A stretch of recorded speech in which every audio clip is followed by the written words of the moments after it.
बच्चों, ये भारत का राष्ट्रवाद का दूसरा पार्ट हम उसी में बताने जा रहे हैं।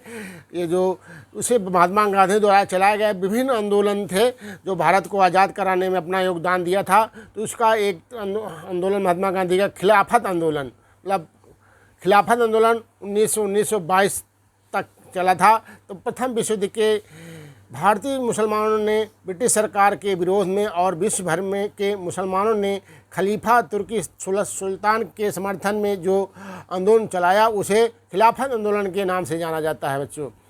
तो इस खिलाफत आंदोलन में का मुख्य उद्देश्य तुर्की साम्राज्य के बंटवारे के विरुद्ध और खलीफा के पक्ष में जोरदार आंदोलन करना था बच्चों।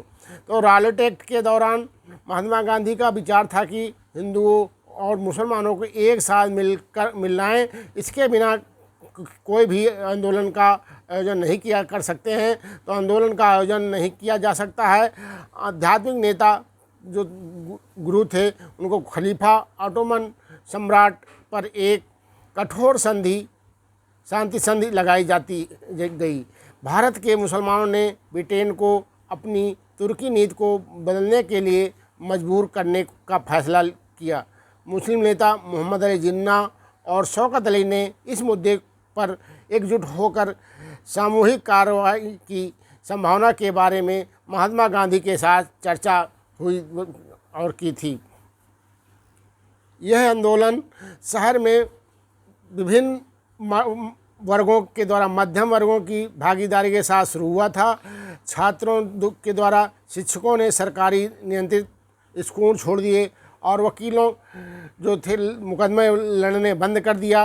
लोगों ने विदेशी कपड़े और माल को अस्वीकार कर दिया, जिसके परिणाम स्वरूप भारतीय कपड़ा मिलों और हथकरघों का उत्पादन बढ़ गया था बच्चों। तो ये विभिन्न सामग्री को महात्मा गांधी ने शहर में देहातों ग्रामीण क्षेत्रों में सब विरोध पूरा एकजुट किसान मजदूर सब लोग खिलाफत आंदोलन में भाग लिए थे बच्चों। उसी में महात्मा गांधी ने असहयोग आंदोलन क्यों स्थगित कर दिया, तो हमारे जो चौरी चौरा कांड हुआ था उसी वजह से असहयोग आंदोलन महात्मा गांधी ने वो स्थगित। तो 5 फरवरी 1922 को उत्तर प्रदेश के गोरखपुर जिले के चौरी चौरा नामक एक छोटे से गांव में असहयोग आंदोलन के दौरान एक जुलूस निकाला जा रहा था। इसके नेतृत्व कर रहे लोगों पर पुलिस के जवानों ने लाठीचार्ज कर दिया, जिससे भीड़ आक्रोशित हो गई तथा उसने पुलिस बल पर हमला कर दिया। पुलिस के जवान अपनी जान बचाने को थाने में छिप गए। प्रदर्शनकारियों ने थाने का घेराव कर लिया और जला दिया, जिससे एक थानेदार 22 पुलिस के जवान जलकर मर गए थे बच्चों। इस घटना से महात्मा गांधी जी बहुत दुखी हुए और उन्होंने असहयोग आंदोलन को वापस लेने की घोषणा कर दी, जिससे और विभिन्न नेताओं ने महात्मा गांधी से नाराज़गी जाहिर की क्यों स्थगित किया गया। तो इस वजह से ये आंदोलन असहयोग आंदोलन वापस कर लिया बच्चों।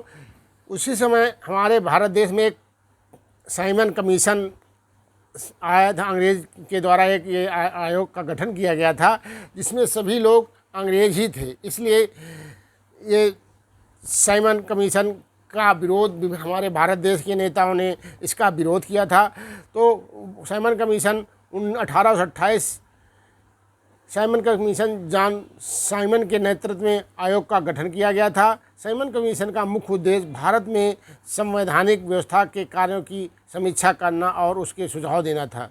तो इसमें भारतीय नेताओं ने इस आयोग का विरोध किया। इस आयोग में कोई भारतीय सदस्य नहीं था, इसलिए विरोध किया था कि इसमें भारत के कोई सदस्य नहीं थे, केवल सब अंग्रेज ही थे।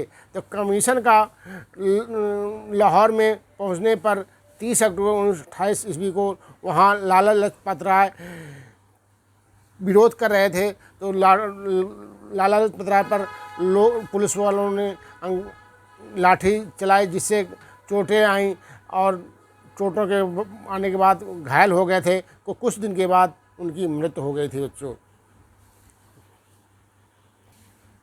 महात्मा गांधी ने नमक यात्रा, सविनय अवज्ञा आंदोलन जो उसी को दांडी यात्रा भी कहते हैं।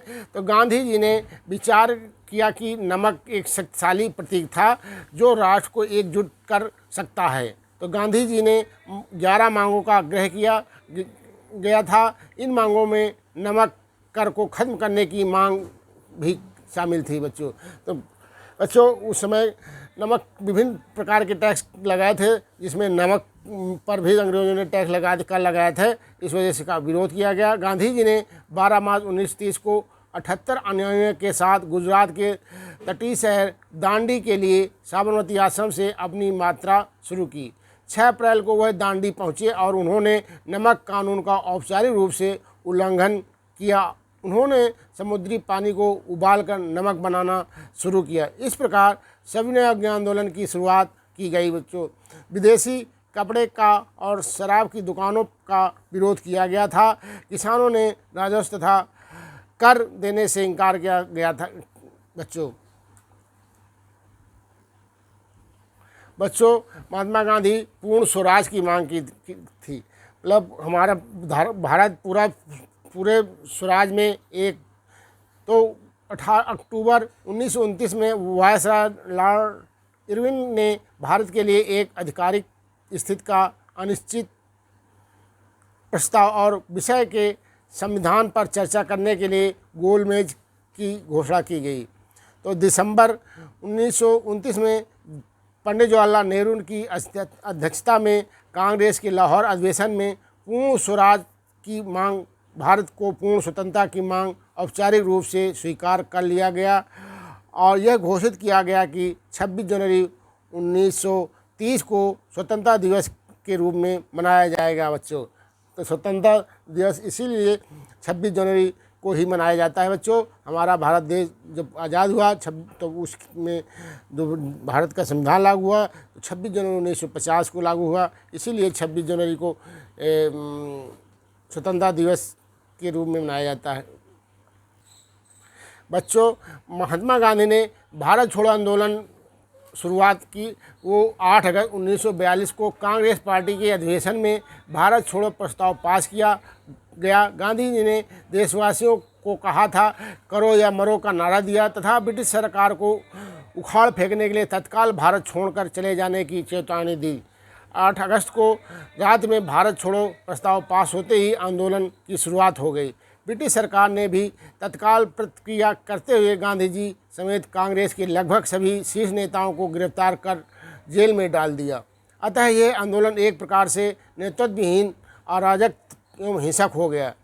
आंदोलन के समय अनेक स्थानों जैसे बलिया, सतारा आदि स्थानों पर ब्रिटिश अधिकारी को हटाकर उसके समानांतर सरकारें भी स्थापित की गईं। हालांकि आंदोलन का दमन कर दिया गया, किंतु इस आंदोलन से ब्रिटिश राज की जड़ें हिला कर रख दी गई बच्चों। भारत छोड़ो आंदोलन में महात्मा गांधी ने विशेष अपना योगदान दिया, जिससे भारत अपना आज़ाद हुआ और फिर अपना स्वतंत्र भारत देश के रूप में, स्वतंत्र सरकार के रूप में अब प्रशासन विभिन्न राज्य देशों को चलाया रखा जा रहा है।